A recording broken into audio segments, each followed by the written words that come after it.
8:35 de la mañana. 8:35 de la mañana. Sí, señor, ya estamos con Marcelo Espinel, que a través de vía Zoom. Le agradecemos mucho su asistencia. ¿Cómo está? Un gusto de tenerlo aquí en Radio Élite. Y seguimos en este foro.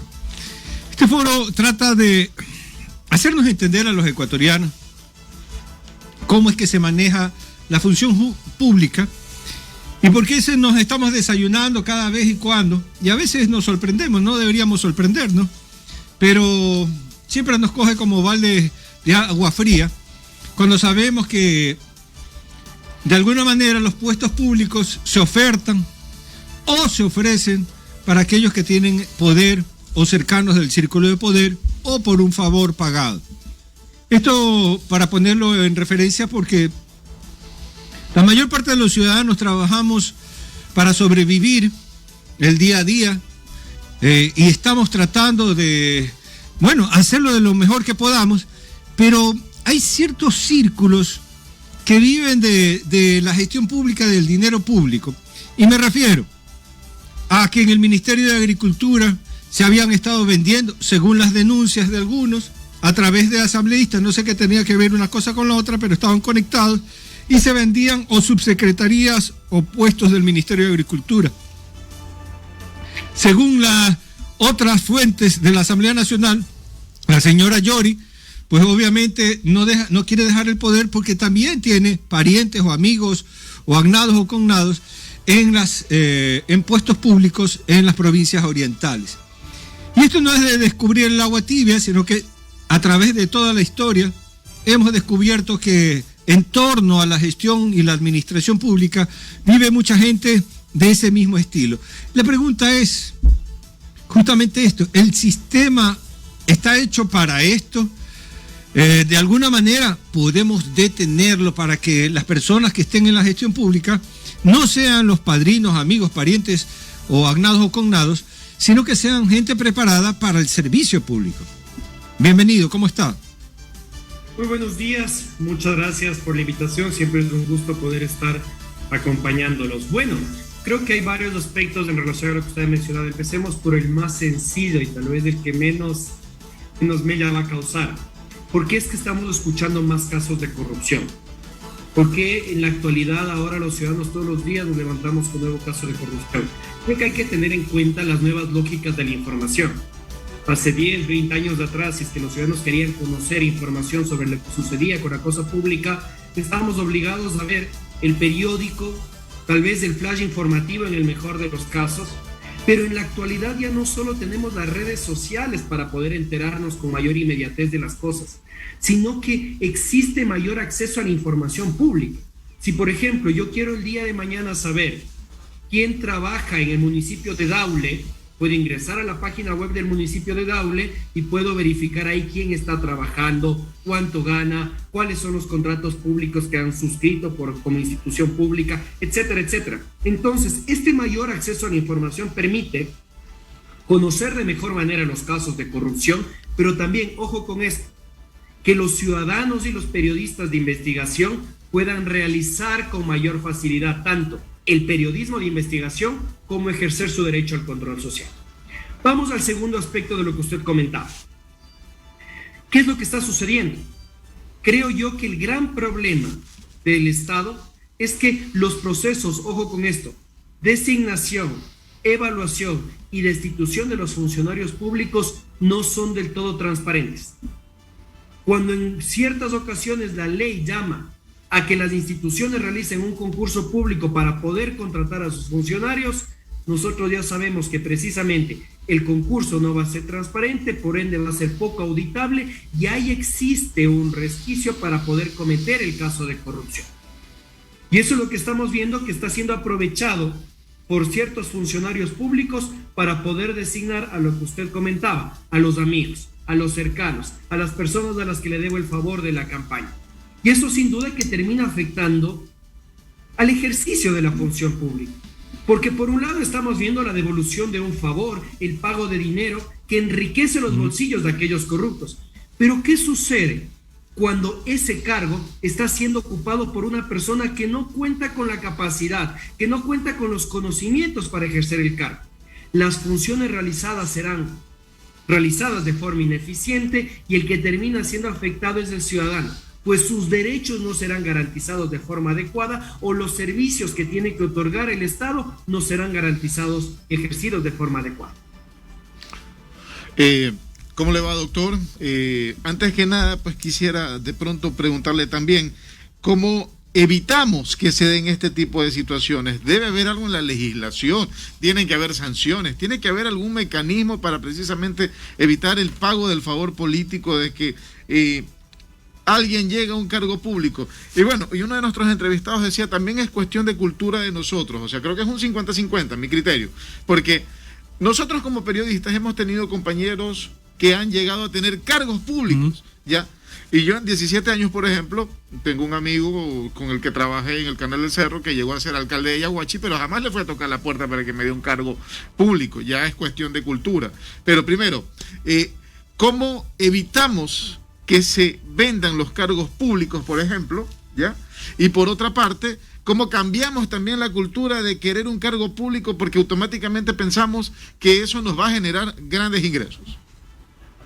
Vamos nuevamente en tres aspectos. La primera, la génesis de la corrupción en los estados está en el financiamiento de la política y en la contratación pública.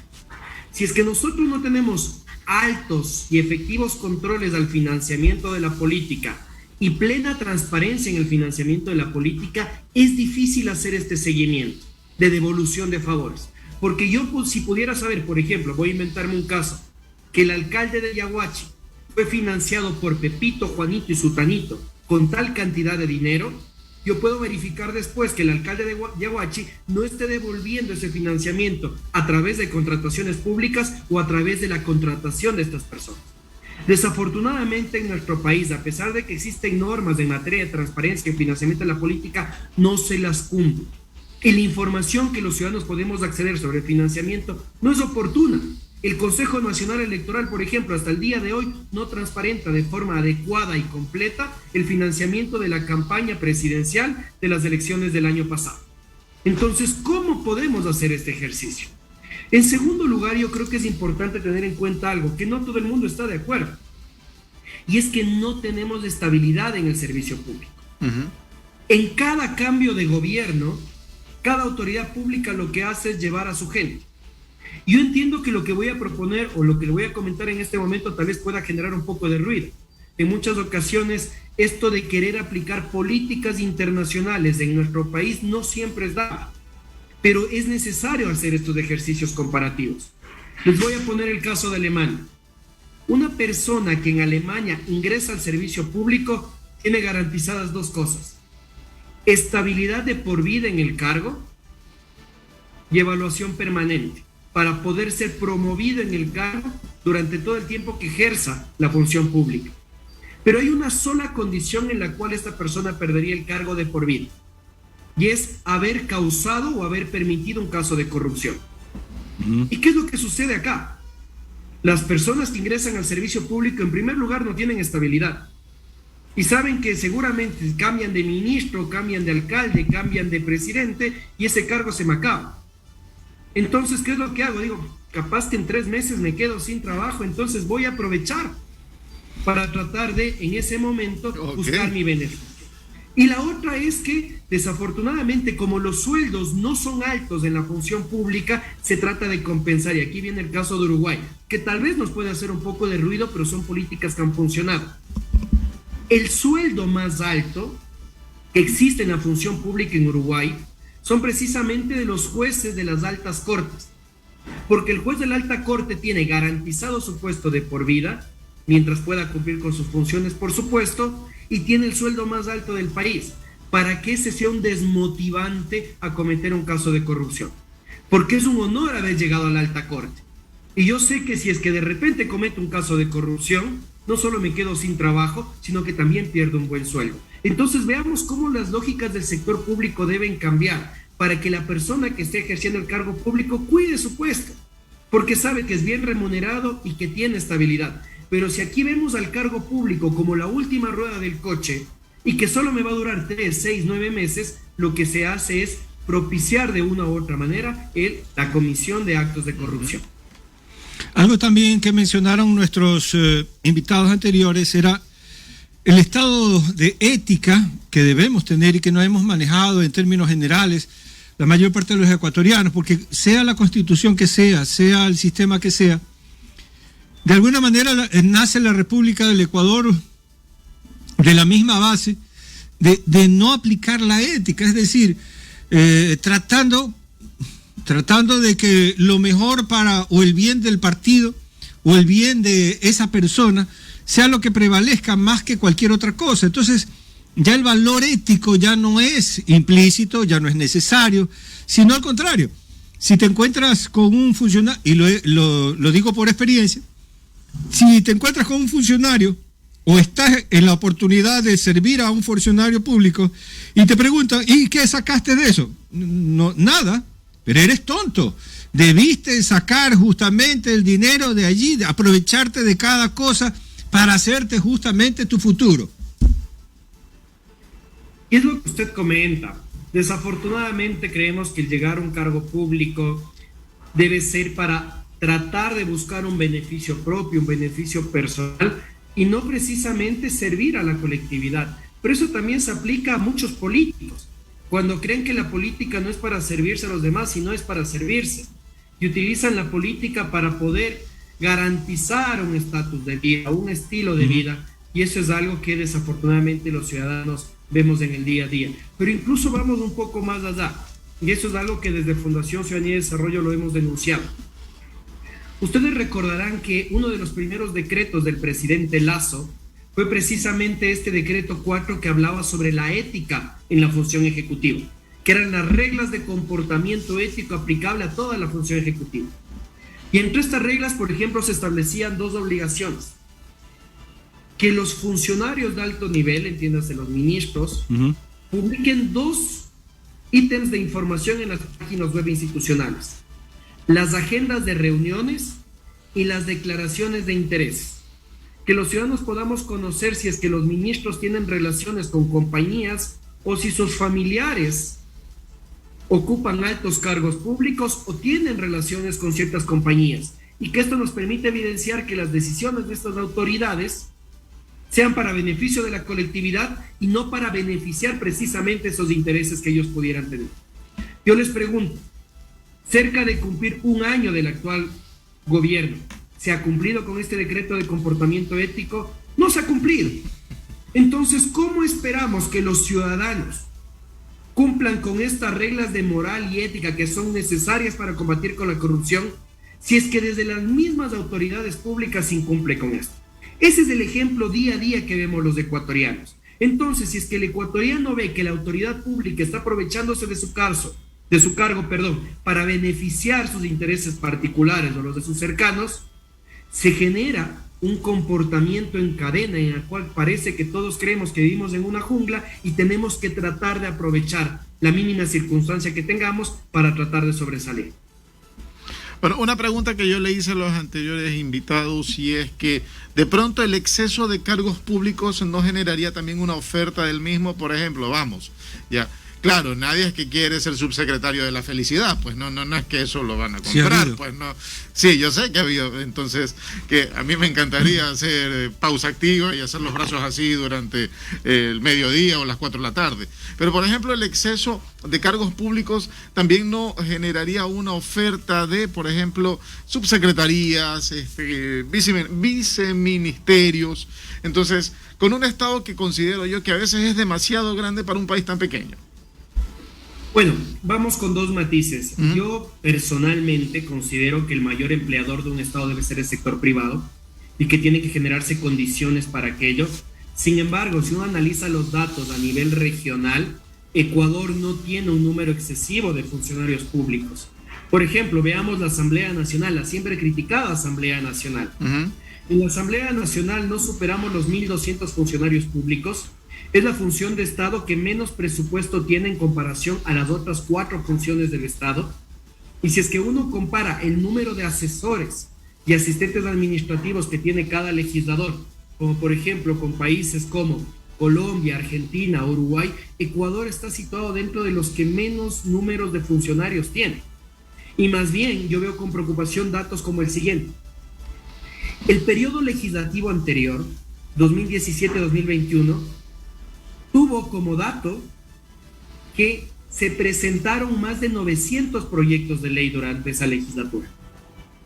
Y la unidad de técnica legislativa, que es la que tiene que dar el informe favorable para que esos proyectos de ley puedan ser sometidos a trámite, estaba integrada por 12 personas. ¿Cree usted que 12 personas se pueden dar abasto para poder elaborar informes de 900 proyectos de ley? Es imposible. Entonces, claro que es pertinente una optimización del Estado, siempre va a ser pertinente, pero yo sí creo que es necesario hacer esta evaluación de acorde a cuál es la institución pública que se quiere intervenir y qué tipo de atribuciones tiene esa institución pública. ¿Para qué? Para que no se afecte el correcto funcionamiento del Estado. Yo veía con asombro, por ejemplo, que hace unos, ¿qué será?, 5 o 8 años atrás, uno, por ejemplo, se acercaba al registro civil en Quito y se iba al counter de información y encontraba al menos 10 funcionarios públicos que los unos te daban información y los otros era claro que no tenían nada que hacer y que era evidente que se estaba llenando de funcionarios de una institución pública que, claro, daba resultados, pero que sin duda también tenía un gasto excesivo. Frente a lo que sucede en la actualidad, el mismo registro civil fue intervenido y ahora no está brindando un servicio adecuado a la ciudadanía. Entonces veamos estos extremos, ¿no? En lo cual o podemos tener un exceso de funcionarios públicos o desafortunadamente terminamos afectando un servicio que es necesario para la comunidad. También no solamente por la cantidad, sino la calidad. No estamos siendo exquisitos, pero sí queremos al menos que los funcionarios o aquellos, nadie está, digamos, libre de tener un tío, un primo, un cuñado, un amigo que esté en la función pública y nosotros logremos un puesto en la función pública. Pero lo que sí yo quisiera tratar es la calidad del funcionario público, porque tal vez no nos hacemos los exquisitos hasta cuando hay una purga en alguna institución. Yo he pasado por algunas y he visto tal institución va a hacer un análisis de personal, ¿cómo es que se llama? Reingeniería del personal. Y te ponen a hacer tareas, etcétera, etcétera, etcétera, etcétera, pero es para sacar un poco de gente y meter una de las suyas. Pero no nos volvemos exquisitos con la calidad, es decir, no hemos mejorado, y comenzando por la Asamblea Nacional, porque para ser asambleísta nacional el único requisito es ser mayor de edad y ser ecuatoriano, o sea, basta ya, no pide nada, ni siquiera que haya pasado la secundaria, ni la primaria. Puede ser que ni siquiera haya pasado ni la primaria, pero el requisito es 18 años y ecuatoriano. Es decir, si no somos exquisitos con aquellos que nos van a dar el respaldo legal para generar empleo, seguridad, etcétera, justicia, si no somos exquisitos, ¿qué podemos esperar de las otras? Porque para ser profesor en este país, ahí sí le ponen, oiga, tiene que llevar hasta el certificado de la abuelita y de la tatarabuelita, si han sido willy, si han sido paracaidistas. Los profesores, lo digo porque también he sido profesor y universitario, te ponen 800 cosas que tienes que llenar. Pero para asambleístas nada. Es decir, aquí en este país hay como una desigualdad para escoger al personal. A ver, vamos por partes porque aquí vamos a entrar en la polémica, mi querido amigo. En primer lugar, creo que todos coincidimos que el primer acto de corrupción es aceptar un cargo para el cual uno no está preparado. Y ese es un acto de corrupción clarísimo y que vemos en familiares, en amigos, en conocidos, en varios sectores de la función pública. Y yo creo que es necesario que los procesos de selección de personal sean objetivos y sean transparentes. De cara a que, por ejemplo, nosotros veamos que si es que se designa un juez, este juez cumple adecuadamente con los requisitos y requisitos objetivos, porque no podemos hablar de un requisito que diga que sea honorable. ¿Qué es honorable? Lo que es honorable para mí tal vez no lo es para usted. Y eso ya pasó, por ejemplo, precisamente en los concursos y en los procesos de designación a cargo del Consejo de Participación Ciudadana Transitoria. El Contralor, el pillo del Contralor pasó 2 veces. Exactamente. Entonces, dejemos ese punto. Vamos al tema Asamblea Nacional. Voy a discrepar un poco con usted con base a lo que dice nuestra Constitución y lo que dice la Convención Americana de Derechos Humanos, pero también con base a nuestra realidad. Nuestra Constitución y la Convención Americana de Derechos Humanos dice que todos tenemos el derecho a elegir y ser elegidos. Y por otro lado, los poderes legislativos tienen una naturaleza representativa. Y lo que busca es representar a la diversidad en una sociedad. ¿Cómo está compuesta una sociedad? Imaginémonos que el día de mañana nos vamos en contra de la Constitución y lo que dice la Convención Americana y establecemos como requisito que quien quiera ser legislador deba tener 45 años de edad como mínimo y un título de PhD. Eso querría decir que apenas el 3% de la población, porque no creo que sea más, podría acceder a ese cargo. Porque recordemos que de acuerdo al último censo, únicamente el 20% de la población en Ecuador puede acceder a títulos universitarios. Y de esa manera se podría generar una representación elitista de Ecuador, pero también recordando una cosa adicional, que la formación universitaria, la formación académica no nos da garantías en aspectos de ética y moral. Totalmente de acuerdo. Ahora Pero bien, ¿dónde creo yo que sí tienen que ponerse requisitos? Es en la integración de los equipos de cada asambleísta. Porque yo veo con mucha sorpresa e indignación que existan asesores que no tienen la formación académica adecuada para ocupar el cargo de asesoría legislativa o política. Que de repente el asesor de un asambleísta, me invento, que está en la Comisión Económica, es un ingeniero civil o un ingeniero en sistemas. Que el asesor comunicacional de un asambleísta probablemente sea un arquitecto. Y si es que nosotros no especializamos a la asesoría legislativa, lo que estamos haciendo es que la representación que nos tiene que dar ese legislador no tenga ese componente técnico que tiene que brindar el asesor. totalmente de acuerdo, pero no nos vamos a poner exquisitos a que tenga 3 masterados el asambleísta, pero al menos el promedio, haber pasado secundaria. Yo he escuchado discursos con mucha tristeza lo digo, de jóvenes futbolistas, de uno que me duele mucho porque era un gran jugador, pero no pudo dar un discurso de 10 minutos sin tener errores garrafales para un discurso básico. Entonces, vamos hoy a 2 aspectos. Y eso me proyectaba tanto malestar como tenerlo como no tenerlo. Perdónenme, pero así mismo hubo un candidato a la asamblea que decía: tengo 0 doctorados en Harvard, no tengo ni siquiera conocimiento en esto. Y cada vez que decía lo que no tenía se iba hundiendo más y yo mismo decía: ¿qué le voy a dar el voto? Entonces, usted se acuerda, doctor. Entonces, por ejemplo, veo que no hay capacidades, pero de pronto hay personas que están en el cargo y uno dice: ¿de cuándo? ¿De dónde vino? ¿Y cómo fue? Pues que no me di cuenta. Vamos ahí a 2 aspectos, y usted ha dicho, ha dado en el clavo, no le iba a dar el voto. Los asambleístas que llegan a la asamblea no llegan por obra y gracia del Espíritu Santo. Así es, lo llevamos nosotros. Por el voto del ciudadano. Y previo al voto del ciudadano llegan porque los partidos políticos les candidatizan. Entonces aquí vemos 2 errores adicionales. ¿Qué está sucediendo con los procesos de democracia interna de los partidos políticos? Realmente estos procesos de democracia interna están siendo controlados por los militantes y las bases de los partidos políticos. Los partidos políticos están controlando que los más aptos, las personas más idóneas, llegan a estar en las candidaturas. Los más famosos, los más tiktokeros. Es necesario presionar a las organizaciones políticas y castigar a las organizaciones políticas con el voto que candidatizan al más conocido de la televisión, al futbolista. El chico reality. Veamos también en dónde está la responsabilidad del ciudadano, porque el problema no es que candidaticen a payasos.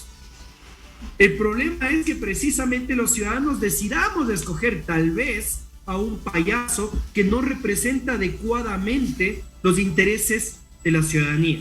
Aquí les pongo un caso súper rapidito. El payaso Tiririca, literal, un payaso. Alguien que en Brasil terminó siendo el diputado con mayor cantidad de votos. La gente estaba cansada del Congreso y decidió votar por Tiririca porque decía Tiririca, que es el nombre del payaso en sus campañas: bueno, si el Congreso es un circo, voten por los profesionales. Voten por mí, que soy payaso y sé que voy a hacer allá. Les acorto la historia, llega a ser el payaso, el candidato más votado, y el momento en el cual empezó a ejercer el cargo dijo: bueno, señores, hasta aquí llegó mi rol de payaso. Se rodeó de excelentes asesores que conocían cómo ejercer la legislatura y terminó siendo el mejor congresista de Brasil en su tiempo, el que mejores proyectos de ley presentó, una fiscalización responsable, no faltaba ninguna de las votaciones y terminó siendo reelecto para un siguiente periodo.